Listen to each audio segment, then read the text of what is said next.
இத்தனை சாதி இருக்கும்போது பறையர் குடிகளின் மீது மட்டும் ஏன் இவ்வளவு அக்கறை? ஏன் இவ்வளவு அக்கறை? என என் அன்பு சொந்தங்களே,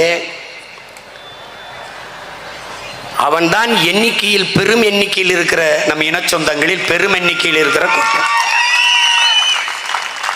நேரடியாக நிலத்தில் உழைப்பில் ஈடுபடுகிற கூட்டம், வேளாண் தொழிலில் தன் ஆற்றலை ஈடுபடுத்துகிற கூட்டம். அவன் நிலமற்றவர்களாக இருக்கிறதால் வீழ்த்தப்பட்டிருக்கான். அவனை உயர்த்தும் போதுதான் சமூகம் உயர்வு. நல்லா கவனிச்சுக்கணும். தாள கிடப்பாரை தற்காத்து நிற்பதுதான் தர்மம் என்கிறார் நம்முடைய பாட்டனார் புரட்சியாளர் வைகுந்தர் அவர்கள். அவர் கற்பித்த தர்மத்தை கற்ற நாம் தாழ்ந்து வீழ்ந்து கிடக்கிற நம் இன சொந்தங்களை தற்காத்து தூக்கி நிறுத்த வேண்டியது ஒவ்வொரு தமிழனின் பிறவி கடமை என்பதை புரிஞ்சுக்கணும்.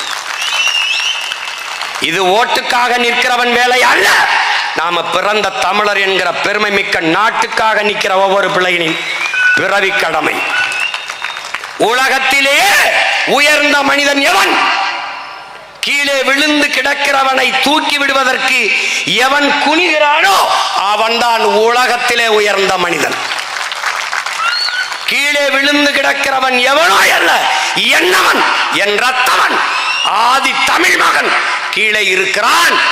அவனை தூக்கி நிமிர்த்த வேண்டியது ஒவ்வொரு தமிழ் மகனின் பிறவி கடமை, வரலாற்று பெரும் பணி என்பதை என்னரும் தம்பி தங்கிகள் புரிந்து கொள்ள வேண்டும்.